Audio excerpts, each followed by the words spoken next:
नमस्कार, मैं शंभू कुमार, आप देख रहे हैं लाइव 24 न्यूज़। मेरे साथ हाईकोर्ट के प्रसिद्ध वकील शिवनंदन भारती जी हैं। आरती छोटू मामले में आप लोगों को पता होगा कि तकरीबन 1 साल पहले आरती और छोटू के मामले में आरती के पूरे परिवार को जेल जाना पड़ा। जब उस समय घटना घटी थी तो उस समय मीडिया में ये कयास लगाया जा रहा था कि किसी भी व्यक्ति को, सभी व्यक्ति को सज़ा हो जाएगी, फांसी हो जाएगी। लेकिन शिवनंदन भारती जी वकील साहब ने आपने क्या किया कि 1 साल के बाद ही वेल हो गया। देखिए, इस पूरे प्रकरण को जब आप देखेंगे तो ये सामाजिक तौर पर समाज को झकझोर देने वाली घटनाएं थी कि एक बेटी ही अपने पूरे परिवार को फंसाने के लिए पूरी साजिश की गई थी।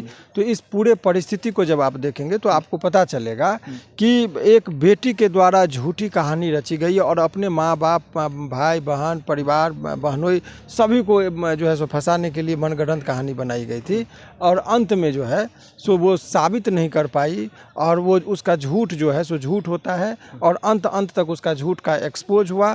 और उसी चीज़ को हम लोगों ने वहाँ कोर्ट में के सामने रखा और माननीय न्यायालय के द्वारा एक निर्देश दिया गया था कि 3 महीना के अंदर आप ट्रायल को जो है सो कंप्लीट करा लीजिए आफ्टर फ्रेमिंग ऑफ चार्ज।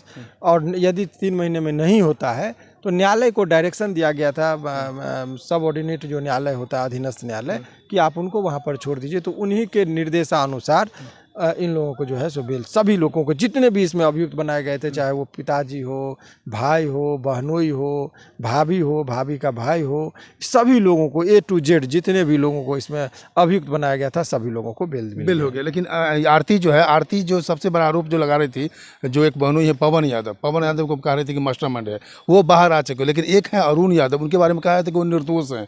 वो शुरू से लेकर लास्ट तक, जो हम लोग भी मीडिया ट्रायल ग्राउंड पर जाते हैं तो पता चला कि उनकी उतनी संलिप्तता नहीं है। लेकिन अभी तक वो जेल में, उनकी बेल नहीं हुई। तो उनकी बेल कब होगी अरुण यादव की भी बेल डायरेक्शन सेम था, चूंकि चार्ज फ्रेम इनका जो है सो 27 तारीख को हुआ था।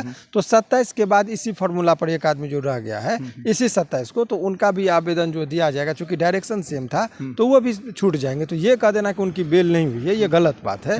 वो जैसे ही इसमें आप देखेंगे तो आपको पता चल जाएगा कि 28 के बाद वो भी निकल गए। यानी कि किसी A to Z जितने भी लोग थे, चूंकि ये हाई कोर्ट के निर्देशानुसार ही इन लोगों को छोड़ा गया, तो इसमें सभी लोगों को आज के डेट में आप कहेंगे तो लेकिन जिस तरह से छोटू की मौत हुई थी उनके घर में, आरती के घर में, और जिस तरह से मतलब कि टॉर्चर हुआ था, तो इस बात को कैसे झुटलाया जा सकता है कि वो सुसाइड है या मर्डर किया गया? बहुत अच्छी देखिए, डेड बॉडी यदि मिला, जो आरोप लगाए गए थे, वो जो व्यक्ति कह रहा है कि मैंने ये घटना का कहता है कि मैंने देखा, और वो फिर लास्ट में कहते कि मुझे दूसरे कमरे में बंद कर दिया गया था और हत्या किसी दूसरे कमरे में हो रही थी।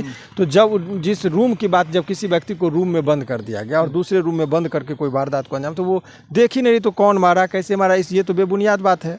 तो वो खुद ही अपने बयान में फंसती हुई नजर आ रही थी।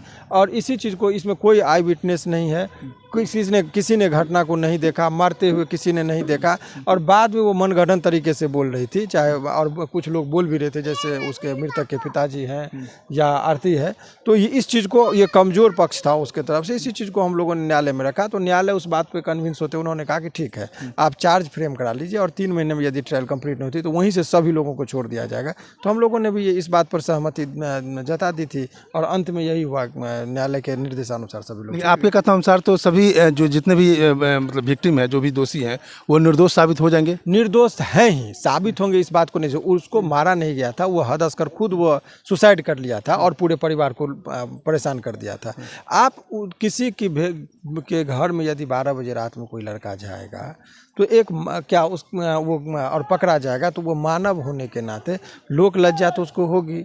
और लोक लज्जा इस कदर थी कि वो सहन नहीं कर पाया और अपना आत्महत्या कर लिया। इसी कहानी पर लास्ट हम क्वेश्चन है आरती के ऊपर लेकर के, कि आरती जिस तरह से उनकी जो ब्लॉगर है, जिस तरह से ब्लॉग पर जो एक्टिविटी दिखाती है, रोमांस दिखाती है, बहुत सारी बातें दिखाती है, तो कहीं ना कहीं आरती की इस एक्टिविटी और उस समय के एक्टिविटी में ये तो झूठला मामला, आप जो कह रहे हैं कि वो निर्दोष है, तो ये तो प्रूव कर सकते हैं इस एक्टिविटी को हाईकोर्ट में। अब वो ट्रायल के दौरान सारी बातों को रखेंगे। ट्रायल में हम लोग क्या स्ट्रेटजी बनाएंगे, अभी वो हम कहना आप लोगों को वो उचित नहीं है।